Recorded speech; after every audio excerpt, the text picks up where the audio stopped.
네, 로봇 안에서 승부를 봤습니다. 목표가 2차로는 2만 원을 주셨는데요. 과연 그 가격까지 상승 가능할지 저력 여러분들도 같이 눈여겨봐 주세요.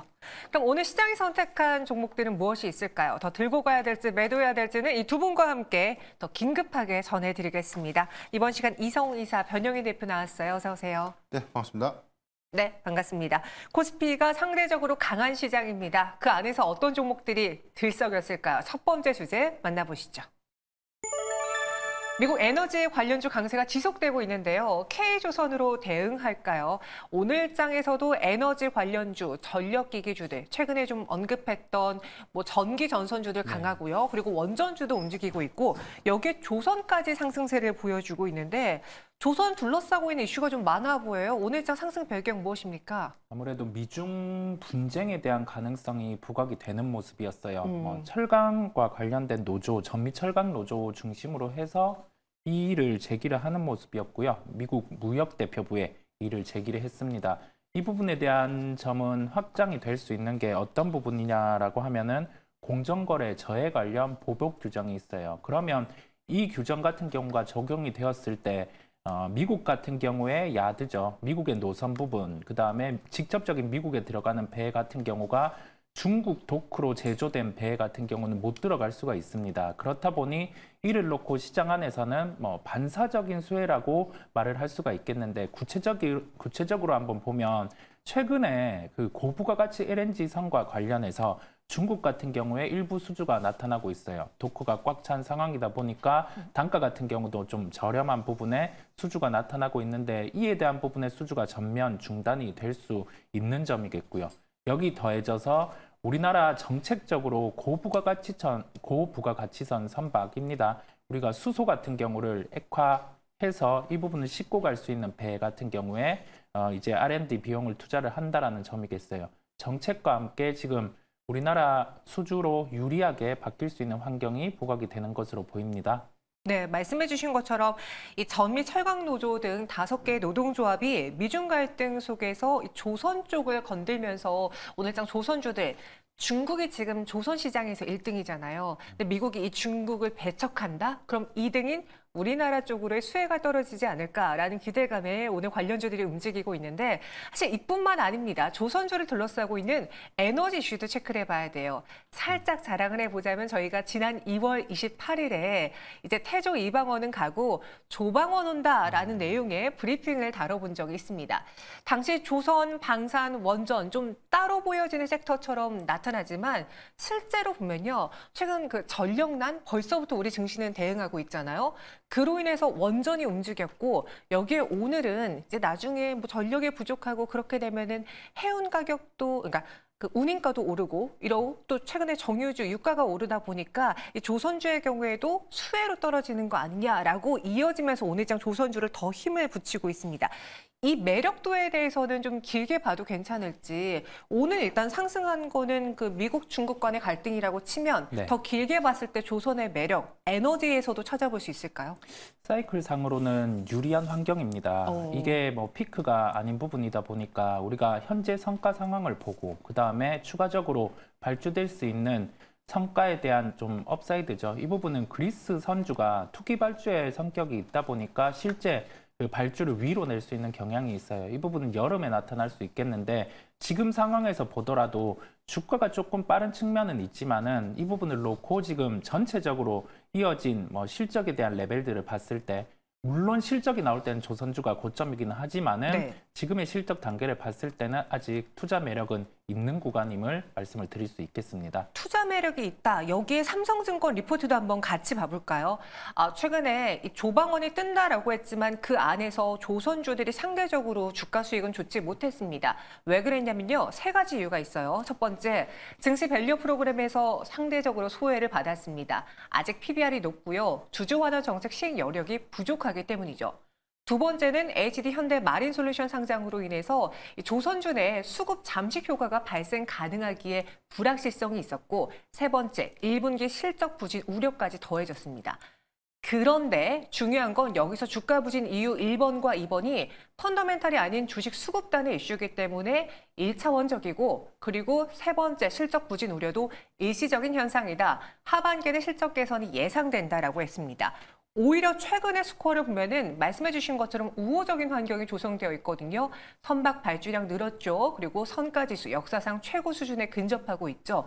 산업재 전반의 주가 강세가 나타나고 있습니다. 따라서 조선주 소외 지속됨에 따라서 지금은 밸류에이션상 상대적으로 덜 부담스러운 지점이다라고 삼성증권은 이야기를 했어요. 오늘 뭐 이런저런 이유가 더해져서 그런가 조금 전에 저희가 차트로도 봤을 때 하나오션이 급등하고 있고요. 삼성중공업도 상승하고 있습니다. 오늘 시장에서 대표적으로 움직이는 조선주들 무엇이 있는지 저희 더 들고 갈까요? 매도할까? 이성 이사님 의견 주시죠. 우선은 고부가 가치 선박인 네. 삼성중공업, 그다음에 하나오션 같은 경우는 보유를 해도 됩니다. 보유 정도예요? 보유를 해도 되는 상황이고, 왜냐하면 주가가 우선은 조금 빠른 상황이기는 한데 이 사이클 자체가 뭐 IT라든지 빠른 그런 경향과는 다르게 한 60일 이상의 주기, 몇 개월간의 주기로 움직이기 때문에 보유를 하고 가셔도 되고요. 다만 신규 매수 같은 경우는 여기에서 기다림이 필요한 게, 오늘의 주가 상승 한 10%의 주가 상승 같은 경우는 우리가 성과의 최고치라든지 아니면은 인플레이션 환경이 도래를 했을 때 거의 피크의 성격 비슷하게 먼저 선행해서 주가가 움직이고 있기 때문에 신규 매수자들은 좀 기다려도 된다라는 말씀을 연결해서 드립니다. 보유 정도는 괜찮지만 신규 매수의 경우에 조금 더 생각을 해봐야 된다라고 했습니다. 그럼 지금 뭐 미중 갈등으로 인해서 조선주를 사신 분들도 계시겠지만 에너지 대란과 조선도 연결돼 그럼 난 조선주를 살래 하시는 분들에게 차라리 다른 뭐 원전이라던가 전선, 변압기 쪽에 교체를 제한하는 것도 좋은 전략일까요? 좋은 전략이라고 생각이 들고요. 좋은 전략이에요? 이게 지금 그 사이클 상으로 볼 때 가장 수혜가 될 수 있는 쪽을 접근을 하는 게 낫다라는 생각입니다. 그래서 저는 두 가지를 말씀드리는데, 첫 번째로는 변압기고요. 우리가 대표적으로 HD 현대일렉트릭 같은 경우가 지금 신고가가 발생을 하고 있는 상황이기는 한데 밸류에 대한 부담이 아직은 없어요. 그렇다 보니까 뭐 적어도 한 20% 정도의 상승 여력은 존재를 한다라는 말씀을 드릴 수 있겠고요. 여기 더해져서 원전 같은 경우는 제 11차 에너지 계획 같은 경우에 발표가 컨센이 원전에 3기 정도 포함인데 여기에 소형모듈 원전까지 포함된다라고 하면은 예상보다 더 나은 부분, 그 다음에 4월 15일에 체코 원전에 대한 내기 부분에 입찰에 들어갑니다. 모멘텀이 연속되고 이 사이클상으로 지금 인플레이션이 올 수 있는 사이클에 도래를 했어요. 부정적인 인플레이션이 아닙니다. 에너지 쪽으로 수요가 뒷받침될 수 있다라는 말이거든요. 이 부분을 기억하시면 되겠습니다. 에너지 전력 대란으로 접근한다면 조선주보다는 원전이라던가 변압기 관련주가 더 매력적이다라고 의견 주셨고요. 그 외에 지금 조선주의 경우에도 흐름은 좋기 때문에 보유하는 것 어떻겠느냐라는 정도의 의견이었습니다. 저희 시청자분 중에 오드리 햇바님은 조방원은 싫다, 무거워서라고 하는데 최근 그 안에서 방산주들 하나도 안 무겁고요. 안 무거웠고요. 그리고 또 원전도도 잘 갔다라는 걸 본다면은 그냥 무겁다고 해가지고 제쳐두기에는 좀 아쉬운 것 같아요. 이성 회사님, 변영희 대표님 생각은 어떠세요? 저는 최근에 이 원전의 반등 여기에 네. 주목해볼 필요가 있다고 보고 있는 게, 수급적인 부분에서 단기적 반등하고 다시금 상승폭 반납하고 이런 흐름들 때문에 투자자분들은 굉장히 소위 지침이 좀 심한 것 아닌가라고 보고 있는데, 원전의 경우에는 이제 두 가지 모멘텀, 단기적 관점에서는 지금 정부가 11차 전력수급 기본회의에서 어찌됐든 지금 이 원전에 대한 최종 기술을 몇 기를 좀 할 것인가, 이 부분에 대한 낙수 효과도 우리가 주시해야 되는 포인트인데, 이 부분이 뭐 3월 초에 발표가 된다고 했다가 또는 뭐 3월 말이라고 했다가 아직 발표 시점들이 계속해서 좀 지연되고 있지만 4월 중순 이내에는 어떤 초기한 정도는 좀 공개가 좀 되지 않을까, 이런 수급 기대감들이 반영되고 있다라고 보고 있고, 올해 상반기에 체코 그리고 아랍에미리트의 5호기, 6호기에 대한 원전 추가 수주 이슈가 있습니다. 이 부분 관점에서도 상반기에는 원전 섹터 안에서 지금 주기기 제작 안에서는 뭐 두산 에너빌리티라든가 한전 기술, 이렇게 두 종목 정도는 계속해서 좀 지켜봐야 되는 구간이다라고 좀 말씀드리겠습니다. 오늘 시장에서 오른 조선주 있습니다. 하나오션 그리고 삼성중공업. 저희는 장 마감 전에 매도하지 않고요. 가져가 보겠습니다. 홀딩 의견 전해드릴게요. 이어서 두 번째 주제 보겠습니다. 전 세계 구리 공급에 빨간불이 켜졌다고 해요. 구리 관련주 무조건 담아야 될지. 오늘 뭐 이구산업 이런 종목도, 그러니까 작은 종목도 움직였고 풍산, 고려아연, 뭐 LS 이런 종목들이 거론되고 있는데 변영희 대표님, 네. 이들이 오른 배경에 대해서 먼저 짚어볼까요? 전체적으로 보면 지금 구리 가격이 네. 지금 11개월 만에 좀 상승했다라는 이슈인데 오. 지금 최근에 5년간의 이 구리 가격의 동향들을 좀 봤을 때는 2021년도 5월이 지금 $10,000가 좀 넘었었습니다. 1,724달러까지 올랐었고 가장 저점이 22년도 1월 기점에 최저치가 지금 한 뭐 7,000달러 수준이었는데 여기서 이 양극화가 좀 더 심화된 이후에 뭐 전기차에 관련된 공급 둔화 이슈 이 부분이 최근 2023년도까지 구리 가격이 하향 추세를 좀 전환했던 이유가 아니었나라고 보고 있는데 최근의 상승세는 전력 수급에 관련된 이슈 안에서도 일차적인 어떤 부분이 좀 반영된 효과가 좀 있었고 2022년도 기점에 이 구리의 이 제련소 수익성이 크게 좀 나빠지다 보니까 중국 안에 이 구리 제련소들이 굉장히 좀 많이 폐업을 했습니다. 네. 여기에 여파 때문에 구리의 이 판가 수익성 회복을 위해서 구리를 감산하겠다라는 어떤 예고 이 부분이 최근 어떤 단기 상승 추세를 좀 이뤘는데 어제 기준의 종가가 8,727달러. 그 저는 좀 9,000달러를 일단은 넘어야 된다고 좀 보고 있고 네. 9,300달러 안에서 유지가 좀 된다면 구리는 여기 안에서 ETF가 굉장히 좀 급등할 수 있는 요건을 가졌다라고 좀 보고 있습니다. 네, 현재 동시효과 구간에서는요, 오늘 옵션 만기이라 그런지 좀 변동이 크긴 한데, 오늘 장중 6% 넘게 상승했던 풍산도 현재는 1% 상승만 유지하고 있고요.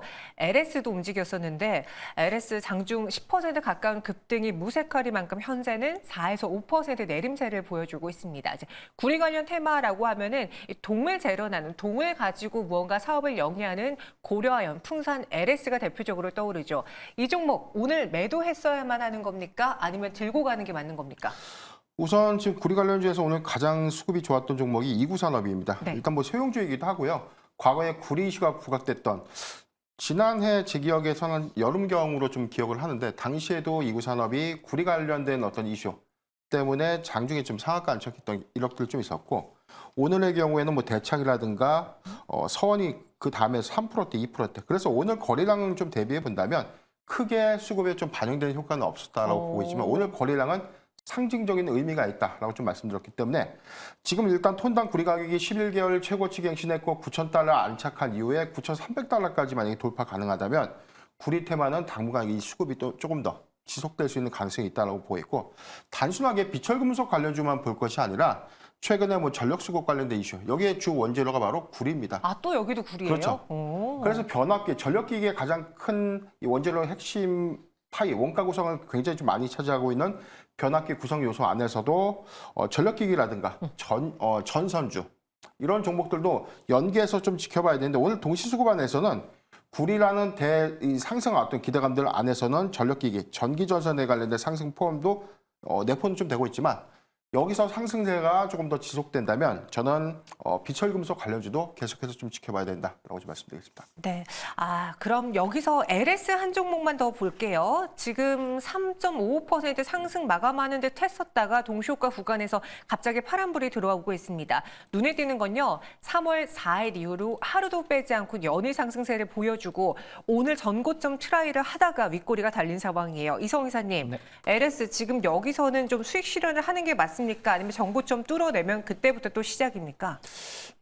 지금은 보유에 대한 관점을 말씀을 드립니다. 보유요? 보유에 대한 관점을 말씀을 드리고요. 아무래도 이 사이클의 주식 같은 경우는 시세 같은 경우가 빠르지 않다라고 하면은 여기에 대해서 이 사이클의 말미까지는 주가가 움직일 수 있어요. 그렇다 보니까 지금 뭐 횡보에 대한 기간도 긴 상황이었고 기존에는 좀 다른 요소로 움직였었죠. 그런 부분을 제하더라도 아직 이익 대비해서 시가총액, 그다음에 뭐 지분에 대한 할인 그런 부분을 대입을 하더라도 아직은 추가 상승 여력이 기본으로 한 20% 정도가 남아 있습니다. 그렇다 보니까 보유를 하고 가시는 전략을 말씀을 드립니다. 네. 보유해보자 LS 이야기 드렸습니다. 그리고 오늘 이 구리 가격 상승과 관련해서 너무 동에만 집중하지 말고요. 전선 그리고 전력 쪽도 영향을 같이 받을 수 있다. 또 에너지 대란으로 모여졌습니다. 이어서 마지막 특징주 보시죠. 오늘 이 종목 들고 계신 분들 얼마나 놀라셨을까요? 장중에 10%까지 출렁였던 크래프톤 인도 퇴출 루머가 있었는데요. 위기, 기회 두 분의 생각은 어떨까요? 변영인 대표님은 기회다, 이성 이사님은 위기다라고 했습니다. 일단 사측에서 좀 빠르게 대응을 해서 그런가 밑꼬리를 달고 한 1에서 2%가량의 조정으로 마무리가 될 것 같고요. 오히려 인도 구자라트 주 정부와 전략적 파트너십 체결을 맺었다라는 우리 루머와는 정반대 소리가 또 들려왔습니다. 네. 변영희 대표님, 네. 어떻게 판단하셨어요? 우선 이 이슈가 2022년도에도 한번 부각됐던 리스크입니다. 이게 뭐냐면 중국이 개입돼서 이 BGMI라고 하는 그래서 데이터에 대한 보안 이슈가 좀 부각되면서 여기서 해당 이 모바일 서비스 부분을 좀 중단시킬 것을 좀 권고한 바 있었고 당시에도 중국과의 연관이 없다. 이후에 이제 소명이 좀 되면서 서비스가 좀 재개가 됐었는데 다시금 저는 뭐 뉴스만 봤을 때는 이 부분이 좀 명확한 것인가라는 어떤 의구심이 좀 첫 번째 들었었고요. 정확할 건 회사에 대한 대응 내역들 그리고 여기에 뭐 기사의 핵심들을 보면 서버를 인도로 이전하게 되면 이 이슈는 해결될 수 있는 부분입니다. 그렇기 때문에 물론 비용에 관련된 소요 부분은 좀 있겠지만 크래프톤의 이 서비스 부분이 갑자기 좀 퇴출될 만한 악재였는가 이 부분은 조금 더 확인해 볼 필요가 있지 않았는가라고 좀 봤습니다. 그럼 오늘 이 일시적인 충격으로 인해서 주가 출렁임은 일단락 될 거라고 보세요? 어제 HLB도 루머가 돌았다가 아니다라고 하면서 밑꼬리 달고 오늘 상승했거든요. 네. 크래프톤도 똑같이 반복될까요? 오히려 이런 기회가 낙폭을 좀 준다면 네. 저는 매수의 기회로 보는 장점이 올해 상반기에 굉장히 풍성한 모멘텀이죠. 신작 5종에 대한 이 출시 기대감. 1분기에는 다크앤다커 모바일 버전 그리고 2분기에는 인조이의 출시 기대감들이 있기 때문에 신작 게임이 4분기에 이 어닝 서프라이즈 기록한 이후에 1분기에 대한 IP 자신감이 좀 있었어요. 여기선 지적재산권에 대한 견고한 성장성을 좀 했기 때문에 1분기 안에 신작 게임에 대한 흥행 효과들 이 부분이 좀 더 배가가 된다면 실적 베이스 연동 하에서도 주목해 볼 만한 포인트고 최근에 주가 추이를 보면 2월 16일 24만 3,500원 돌파 이후에 조정 좀 받았지만 다시금 추세가 24만 원 진입 초기에 있다가 오늘 노이즈 이슈에 10%가 좀 밀렸다는 것이죠. 이 부분은 오늘 낙폭 안에서 저는 충분한 매수세도 좀 유입이 됐다고 좀 보고 있기 때문에 이 이슈가 장기화되지 않고 오늘 일회성으로 좀 국한된다면 오늘 좋은 기회가 아니었나라고 보고 있습니다. 근데 매도 의견 나왔잖아요. 네네. 간단하게만 해주세요. 지금 네. 추가로 저는 상승 여력 같은 경우가 제한적이다 보니까 그런 부분을 삼았고요. 반대로 모멘텀이 있는 쪽으로 교체하는 부분도 고려를 해보면 되겠습니다. 나 혼자만 레벨업 IP를 활용한 게임을 출시하는 넷마블 같은 경우로 연결해서 좀 보시면 되겠습니다. 루머라고 생각하긴 하지만 그래도 또 투자 심리가 이로 인해 위축될 수 있으니 네. 크래프톤이 아닌 다른 종목으로 넷마블로 교체해보는 게 어떻겠느냐라는 의견입니다. 루머로 끝나길 바라겠네요. 네, 현재 동시효과 구간 지나고 있고요. 정확한 종가는 지금부터 전해드리도록 하겠습니다. 동시만기를 맞아서 동시효과 구간의 변동성이 좀 컸습니다. 하지만 코스피 다시 빨간불로 마감을 준비하고 있네요. 한 0.8%가량의 상승이 예상되고 있고요. 반면에 코스닥의 경우에는 오늘 또 2차 전지가 살짝 조정을 받고 반도체 단에서도 하락이 보여지면서 상대적으로 약한 흐름, 약보한 마감이 예상되고 있습니다. 어떤 종가를 형성했을지 간단하게 먼저 이성 이사의 브리핑부터 들어보도록 하죠. 네, 오늘은 전체적인 수급이 기간 중 수급이 우호적이었어요. 아까 짚어주신 것처럼 기금 수급 같은 경우가 대표적으로 계속 유입이 되는 모습이었고요. 보면은 삼성전자 위주의 매수가 많았습니다. 시장에 대해서 주식을 채워 들어가는 흐름이 나타났다라고 볼 수 있겠고 보통 이런 상황 안에서 외국인 같은 경우의 흐름이 프로그램과 많이 연계를 해서 흘러가는 경우가 많은데 오늘 같은 경우는 거래소 기준으로 한 1,600억 정도 매수가 비차익 매수를 통해서 함께 유입이 되는 모습이었어요. 여기 더해져서 종가상으로 프로그램 매수 같은 경우가 한 비차익 기준 7,950억 정도, 한 5천억 이상 정도 추가가 되었습니다. 시장은 우선은 현물을 이렇게 채워나가는 상태 안에서 지수를 올려서 이게 매도가 나오지 않으면 추세적으로 또 상승으로 흘러갈 가능성이 높다라는 말씀을 드리고요. 내일부터 그러면 이 시장과 연결해서 관찰해 볼 부분은 오늘의 현상 같은 경우가 외국인의 선물 매도가 나왔을 때는 선물이 싸지면서 이 기관의 금융투자 주체가 선물 매수를 들어오면서 현물을 매도할 수 있어요. 이 부분이 출회가 되는지 보시면 되겠습니다.